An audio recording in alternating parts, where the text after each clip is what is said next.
премногу дополнителни прашања, само да направиме една мала изјава за вас, медиумите, да покажеме нашата благодарност. Може? Може, Да, разбира се.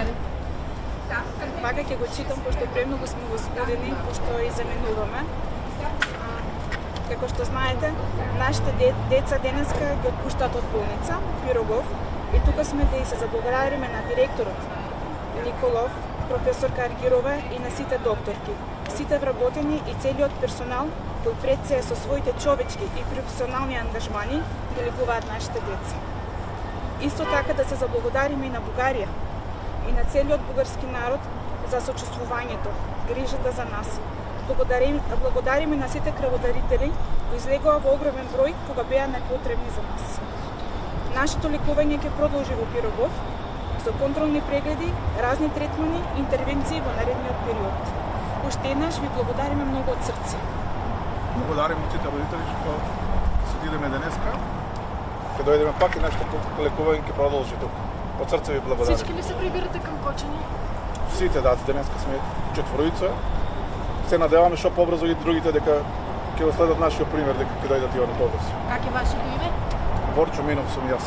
А вашето дете на колку години е? На 16 години моето дете. Благодариме од срце, уште еднаш се. Кажете как се чувствате? 21 дни минаха откакто бяха приети тук. Минали сте през много неща. Да. Кажете какво виждате в очите на вашите деца днес? Надеж гледаме, надеж за подобро. Тоа гледаме сега. Как са те? Как са те? Моментално са во стабилна состојба. Јас сум Катица Петрова, родител на Драган Петров. Како што кажа Хуанита, полни надеж дека ќе го надминат сето овој еден ден.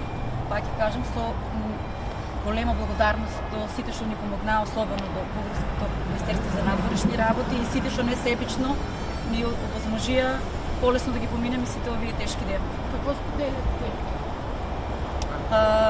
Па како кога сакаат зборуваат за настанот, кога не ги присилуваме, голем шок и травма ќе им остане секако за цел живот. Меѓутоа сите се како семејство веќе и се надева дека сите до еден ќе бидат подобри еден ден. Предстоят много пътя към възстановяването е дълъг. Кога ще се върнете отново? Не можеме таква информација сега да ви дадеме. Битно лекувањето за сите индивидуално продолжува в различни термини. Вашето дете на колко години? До 15. До дан. Благодариме